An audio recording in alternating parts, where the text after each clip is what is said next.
Tonight on The Best Times, we explore some of the little-known historical facts, figures, and events that shaped Memphis. And you'll get important answers to basic questions about colon cancer.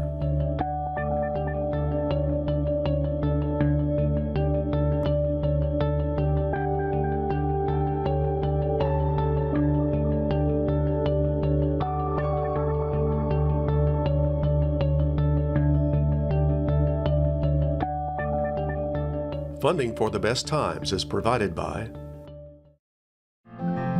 the Plow Foundation, striving to do the greatest good by helping the greatest number of people since 1964. Additional funding is provided by the members of WKNO. Thank you.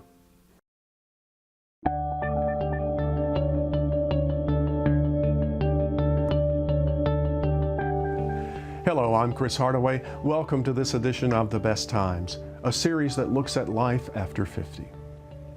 There is nothing new in the world except the history you do not know. That quote is attributed to President Harry Truman. The history we learned in school was mostly about wars and disasters, kings and queens, and presidents and generals. But much of the time, history is made by people you've never heard of. Tonight, Wayne Dowdy, archivist with the Memphis Public Library, brings us a few stories about Memphis and the history you do not know.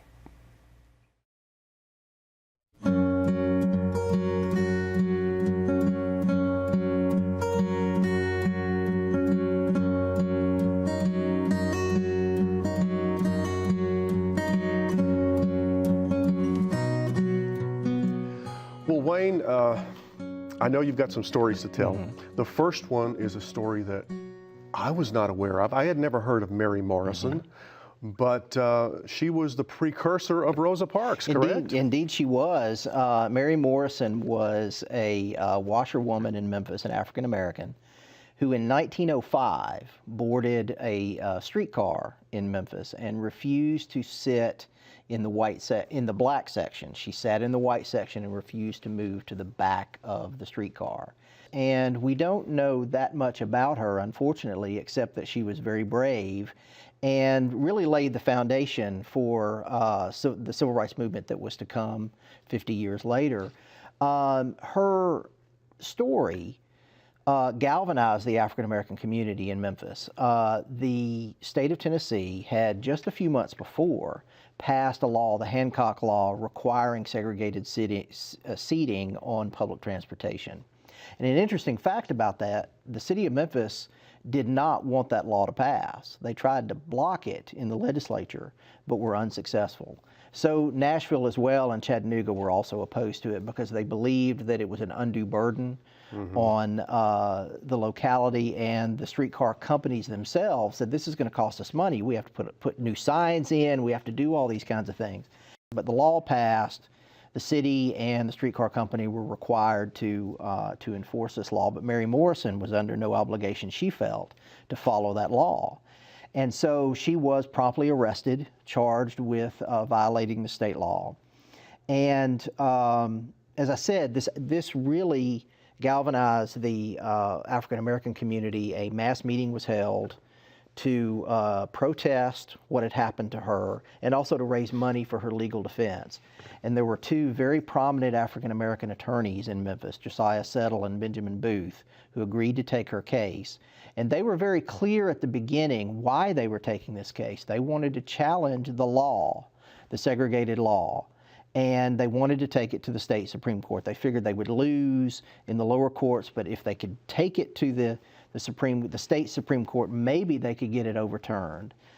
Booth and Settle were able to take it to the state Supreme Court. They lost, unfortunately, but their case, their argument about that the law violated the Equal Protection Clause in the Constitution and also due process, because Mary Morrison was not arrested by a police officer. She was detained by the driver which gave him police power that he did not have, you see. And so that was one of the arguments, and indeed it was also one of the reasons why the streetcar company was opposed to the law. They're saying all of a sudden we're going to have to, these guys have got to be policemen too.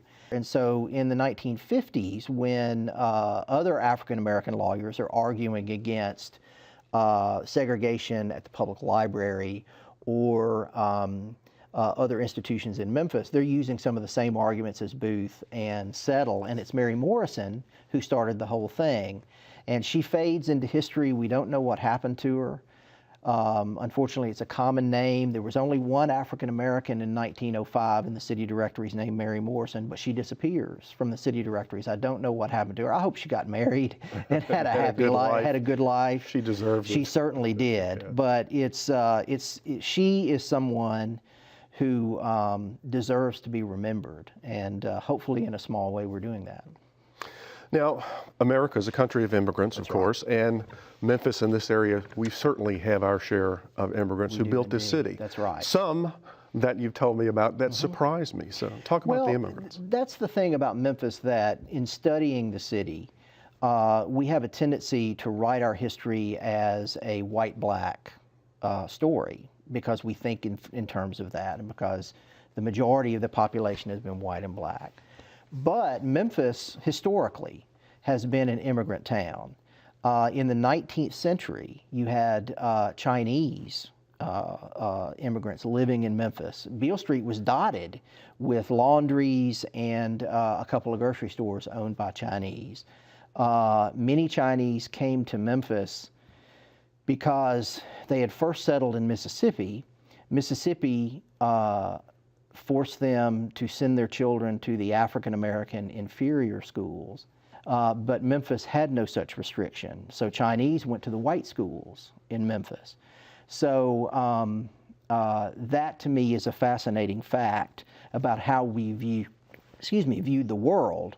We weren't quite so forgiving or quite so helpful to our African-American neighbors, but if you weren't African-American, there was a tendency to see you as quote-unquote white, which seems silly. It is silly, not just seems, it is silly. But that's the mentality of the day. But that meant that the Chinese population could grow and assimilate and contribute with no restrictions here. Memphis also has an early Hispanic population who lives here. Even before Memphis is a city, the Spanish government controls the Mississippi Territory, which includes Memphis and West Tennessee. The Spanish send a governor who is headquartered in Memphis over the Mississippi Territory, a man named Manuel de la Gayoso. Every time you drive down Quince, which is Quince, and you're driving down a Hispanic street in effect. So there's that. The Italians and the Irish, of course, made huge contributions to the city.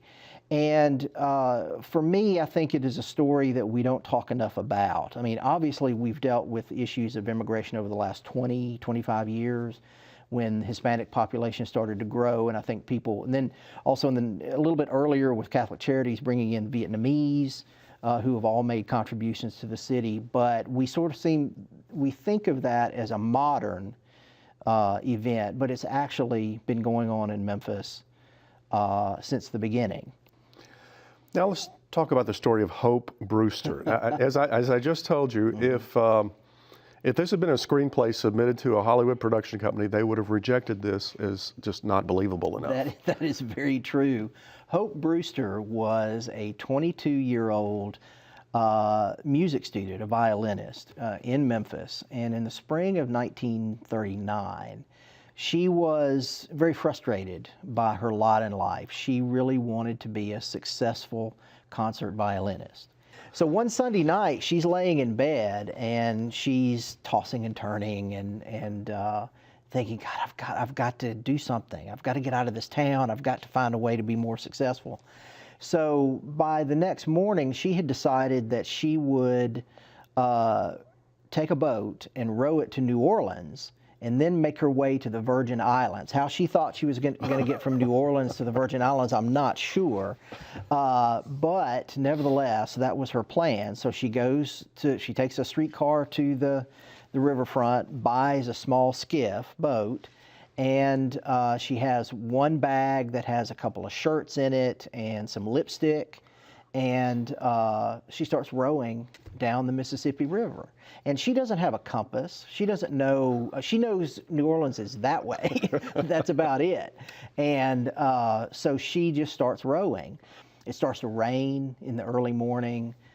She climbs out of the boat and hides under a log for a while until the rain passes, then gets back on and and the river bends at this point, and she finds herself in Helena, Arkansas, which of course is nowhere near New Orleans.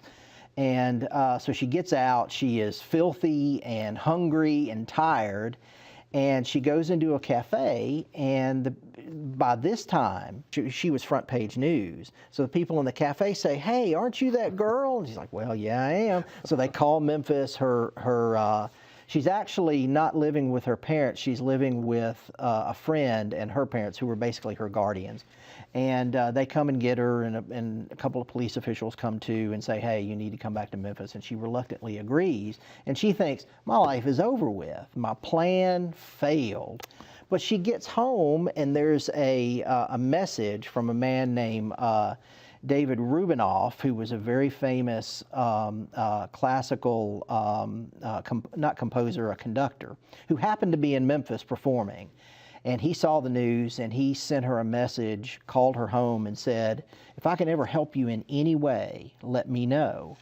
The WMC radio calls her later that day and say, "Look, we have this show called The Stars of Today and Tomorrow. We'd like you to perform." So she does. And then she starts getting jobs. And she eventually, an orchestra hires her to perform. She travels all over the world, works with the USO during World War II.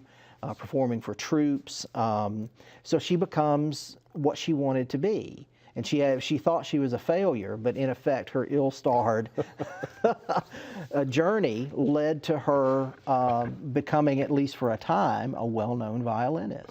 Nothing is stranger than history, That is is it? very true. Well, who knows? Maybe she eventually made it to the Virgin Islands. She may have. We don't know. We don't know. That's right. Well, staying in the Hollywood mode, there have been a lot of films that have been made here and been shot in the area. And you tell a story about a Route 66 episode, which was one of my favorite shows when I was growing up as a kid. It's a good... I don't remember this episode, but you've got a story about it. Well, Route 66, of course, was a story of two young men who are traveling the United States. They don't actually go on Route 66 itself very often. They seem to be everywhere but Route 66. But they're going to different places. And what's fascinating about that show is the producers were very committed to realism. They did not shoot on a back lot in Hollywood. They went to the locations where the stories were being told. So in the fall of 1962, they come to Memphis. Martin Milner comes, and the first scene you see is him driving down Riverside Drive. And he pulls in, and the story revolves around, there's a girl that they had run into before in a previous episode. And he discovers he sees her driving down Riverside Drive. He's like, "Hey, wait a minute." So he follows her. And there's a running joke where he keeps running into the same police officer. What's fascinating is what you can see in the episode. People can debate about whether it's a good episode or not, but you get to see the interior of the cotton exchange, because one of the characters is the son of a wealthy cotton merchant. You see the inside of the Chiska Hotel and what a room looked like in 1962. You see, of course, what Riverside and what downtown looked like. It's just, and most importantly, really, they show the Paradise Club, which was a small club operated by an orchestra leader named Ben Branch, well-known local performer here, who was in the parking lot when Dr. King was murdered in '68. He was going to perform at the protest meeting that night, and was there. And it shows the interior of this very small space. And in fact, somebody emailed me after I shared this story the first time and said, we never knew what it looked like until you pointed out that it's in that episode. So you get to see about 5 minutes of Ben Branch performing and seeing people in a nightclub. And you see what nightclubs were like in Memphis, kind of gritty, kind of, what you would think of.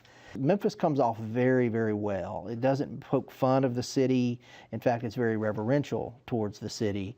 And Memphis is a character in the episode. So for us, it's just fascinating to be able to see how they viewed us, and they viewed us in a very positive light. In the 19th century, Memphis was the site of a number of maritime disasters. That's right. I think back to the Sultana, of course, is one of the most famous and most tragic. But you tell a story about a steamer called the Golden City. The Golden City was a very well-known riverboat at the time in the early 1880s. And they carried passengers and cargo. And in the spring of 1882, they're also carrying a circus troupe, including animals. Just as they are pulling in to the dock, to the wharf, the boiler explodes, and they are actually floating near Beale Street, but the wharf is past Beale Street, but there is a landing there, and so he swings the boat towards Beale Street, and the boat is on fire. There's an engineer named Robert Kelly who is extremely brave, stays at his post until he died, unfortunately. And the captain and the chief engineer and his son were very brave and did all they could to save the passengers. But in the end, 50 people lost their lives, as well as some circus animals. But there are some fascinating stories. Probably it's a horrific thing. There are rivermen all up and down the city reporting for work. A group of them get on skiffs like Hope Brewster did much later, and floated into the area around Beale Street to try to help survivors. And one of them comes up to what they think is a man, and he crawls into the boat, and then he discovers it's not a man at all, it's a bear. And he's like, oh my God, and he starts to jump out of the boat, but the bear just lays down in the bottom of the boat. So he says, well, okay. So he floats into the harbor, and lands there at Beale Street, and the bear gets up and just walks away. Okay. These stories are fascinating. I'm just curious, as a historian, what is it that fascinates you about history? What fascinates me the most is that we have a tendency to believe that history is created by the famous, by the leaders, the presidents, the generals, and so on. But it's the opposite.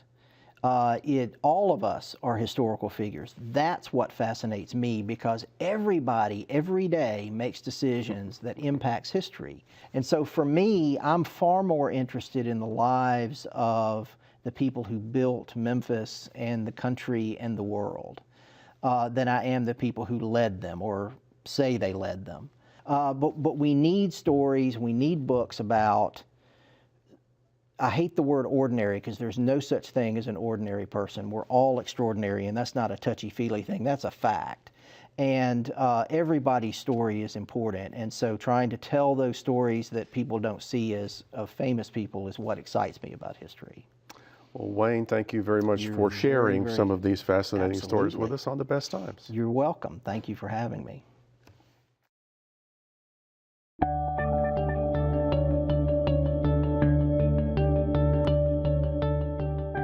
Colon cancer is the third most common cancer in the United States. This year, nearly 100,000 new cases of colon cancer will be diagnosed. It's the third leading cause of cancer-related deaths in women and the second leading cause in men.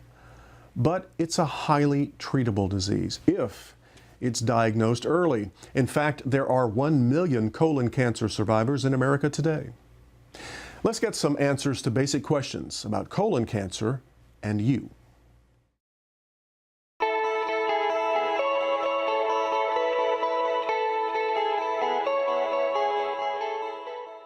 What causes colon cancer?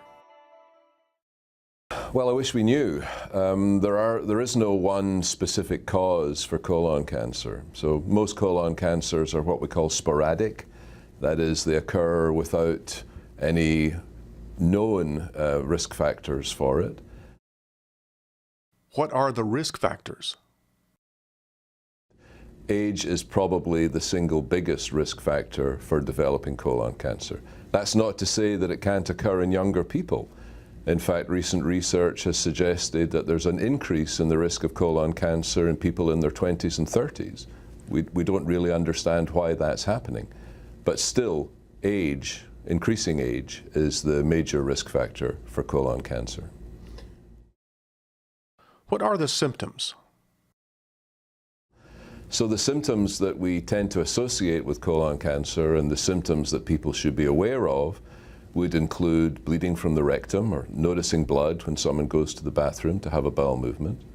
Some people may notice a change in the frequency with which they're having bowel movements, maybe a tendency to become more constipated. Some people may notice a change in the character of their stool. A thinner, narrower stool, for example, sometimes suggests colon cancer. And then colon cancer can sometimes also present just with anemia, a low blood count. And those patients may have no intestinal symptoms whatsoever. How important are colon cancer screenings? Screening is very important because it takes a long time for colon cancer to develop, and most colon cancers develop from things that we call polyps. And if we do a screening examination on a patient who has no symptoms, and we find polyps, and we can remove those polyps, then we have very, very good evidence that we reduce that person's risk of ever developing colon cancer. And that's what screening's all about. When should screenings be scheduled?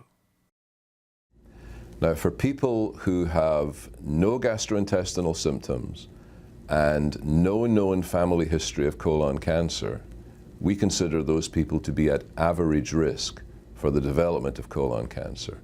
And in those people, screening should generally begin at the age 50. For people of African American heritage, screening might want to begin a little bit earlier, say around the age of 45, because African Americans have a higher risk of colorectal cancer than other racial groups. And if the colonoscopy is normal and the doctor has been able to examine the entire colon, then we can be pretty reassuring to the person that there is no evidence of any problems related to colon cancer. And at the moment, our recommendation to such a person would be come back in 10 years for your next colonoscopy.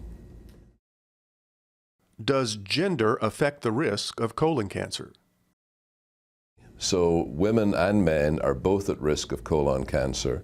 Perhaps men have a slightly increased risk and a slightly earlier age at development of colon cancer, but these differences are minor. So colon cancer is an equal opportunity employer. Men and women are essentially affected equally, and women should not defer screening for colon cancer.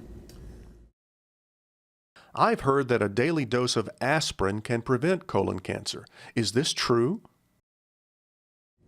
All I would say at the moment is if someone's considering taking aspirin to prevent colon cancer, pause for a moment and talk it over with your doctor. Aspirin still carries some risk of bleeding from elsewhere in the intestinal tract, so it's worth considering before you take that move. We are not yet at the stage of recommending aspirin routinely to prevent colon cancer, but there's a lot of information and discussion out there about that. Can colon cancer be prevented?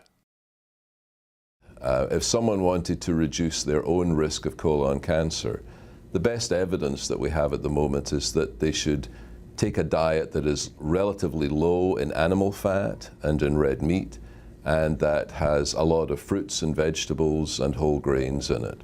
So remember what your mothers used to tell you, eat your vegetables. Mothers are generally right about that sort of thing.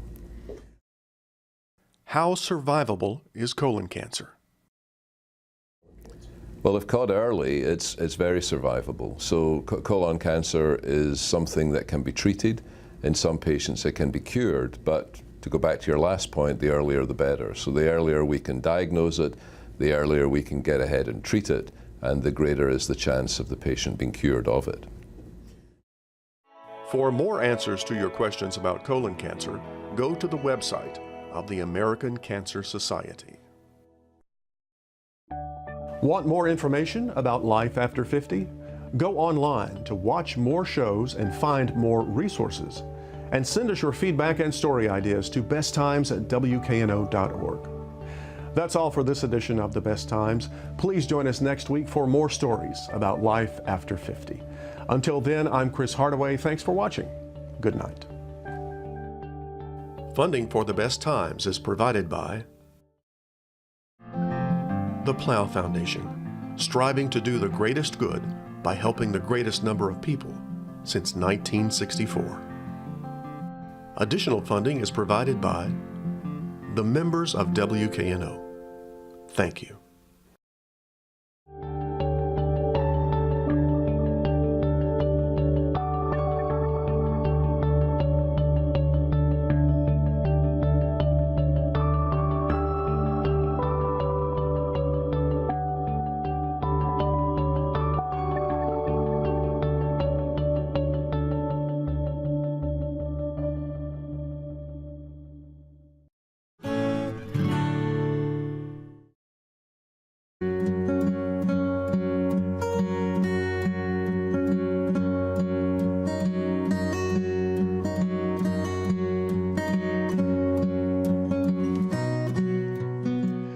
Well, Wayne, I know you've got some stories to tell. The first one is a story that I was not aware of. I had never heard of Mary Morrison, but she was the precursor of Rosa Parks, correct? Indeed she was. Mary Morrison was a washerwoman in Memphis, an African American, who in 1905 boarded a streetcar in Memphis and refused to sit in the black section. She sat in the white section and refused to move to the back of the streetcar. And we don't know that much about her, unfortunately, except that she was very brave and really laid the foundation for members of WKNO. Thank you.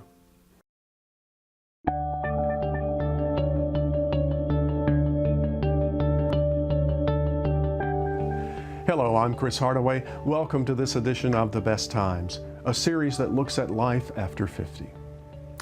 There is nothing new in the world except the history you do not know. That quote is attributed to President Harry Truman. The history we learned in school was mostly about wars and disasters, kings and queens, and presidents and generals. But much of the time, history is made by people you've never heard of. Tonight, Wayne Dowdy, archivist with the Memphis Public Library, brings us a few stories about Memphis and the history you do not know.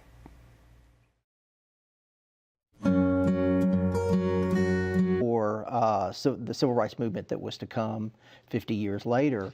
Her story galvanized the African American community in Memphis. The state of Tennessee had just a few months before passed a law, the Hancock Law, requiring segregated seating on public transportation. And an interesting fact about that, the city of Memphis did not want that law to pass. They tried to block it in the legislature, but were unsuccessful. So Nashville as well and Chattanooga were also opposed to it because they believed that it was an undue burden on the locality, and the streetcar companies themselves said, this is going to cost us money. We have to put new signs in. We have to do all these kinds of things. But the law passed. The city and the streetcar company were required to enforce this law, but Mary Morrison was under no obligation. Tonight on The Best Times, we explore some of the little-known historical facts, figures, and events that shaped Memphis. And you'll get important answers to basic questions about colon cancer.